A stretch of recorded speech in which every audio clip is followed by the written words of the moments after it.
there, I'm Cindy. I'm a DOT qualified SAP based in Florida and South Carolina, and I've been helping drivers navigate this process for a while now, and I know how overwhelming it can feel. So I thought I've gotten a lot of real thoughtful questions this past week, especially in my DMs and the comments section. So today I thought I'd take a few minutes to walk through those to answer the most common things drivers are asking.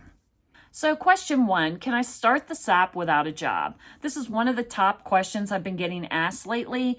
And the short answer is yes, absolutely. You do not need to be employed to start the SAP process. In fact, a lot of drivers start the SAP process before even having a job. And even if they're CDL suspended. And actually it's a smart move because they're taking that time that they're mandated off the road to kind of move their career forward by completing the SAP and getting those things done.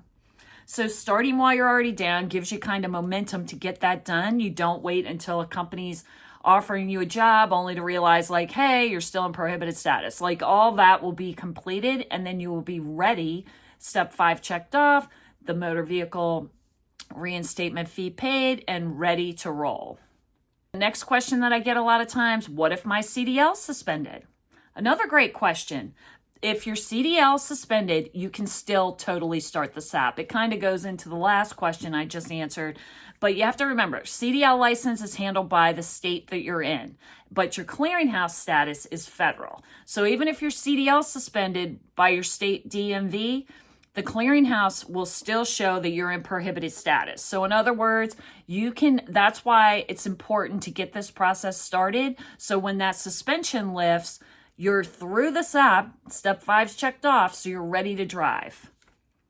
And you have both systems, by that point, you have both systems in good standings and you can legally return to duty. And the smart move, work on the SAP process now so that you're not stuck later. So this question I get asked lots, violation ever fall off?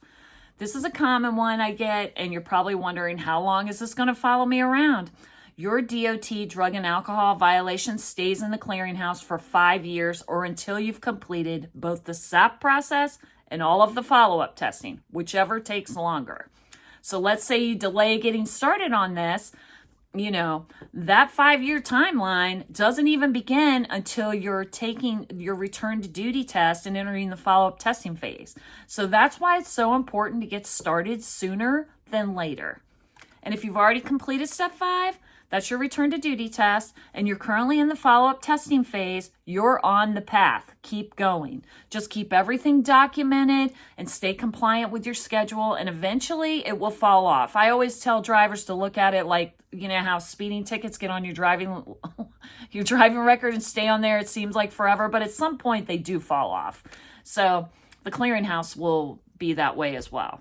Question number 4, what if I've never used a drug? Here's a tough one that comes up more often than you think. They failed the test. They've never used drugs in their life. And what do? The situation's pretty heartbreaking, but it happens quite frequently. And sometimes it's contamination, secondhand smoke, even environmental exposure can make you test positive. That's why it's so important to pay attention to the people you're hanging around. And once the MRO confirms that result, it's reported to the clearinghouse. And at that point, the only way to return to work is complete the SAP process. You don't have to admit guilt, but you have to go through the steps if you want to drive again, which is important. So the SAP isn't there to punish you. They're there to assess, support, and guide you back safely, because safety is like the top priority. So even if it doesn't feel fair, I always encourage drivers to focus on the comeback, not the confusion. You can still get back behind the wheel. You just have to follow the process. So to wrap up, if you're in Florida or South Carolina and you're ready to start, I can totally help you with that directly. I do remote evaluations and I walk you through the whole process. If you're in another state or you just want something to guide you before you talk to anyone, I put together a CDL comeback kit. It includes 3 extensive guides that will guide you through step by step. One on how the SAP process, another one explains the clearinghouse and common roadblocks and how to work through those, and then a job hunter pack to help you figure out your next move after you finish the SAP. $25, it's linked in my link tree in the description. So there's no pressure. I just wanted drivers to have something accurate and supportive, to get you started with. And if this helped, feel free to like this video, subscribe, or drop a question in the comments, and I'd be happy to answer them for you.